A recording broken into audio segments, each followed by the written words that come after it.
Hello everyone, welcome back. If you want to reset your control center setting by default on your iPhone and iPad, then do the following steps. So without wasting any time, let's get started. First of all, we are going to launch settings. Here, simply tap on control center and tap on the minus icon to remove the item from the control center. If you want to add, then tap on plus to add the item in control center. If this method is not working, then what we have to do, we are going back to settings, and after that we have to tap on general and tap transfer or reset iPhone.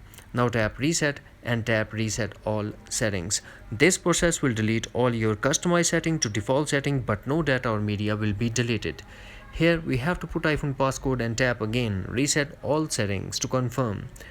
After that your iPhone will be restart, and after restart you will get a default control center on your iPhone. That's it.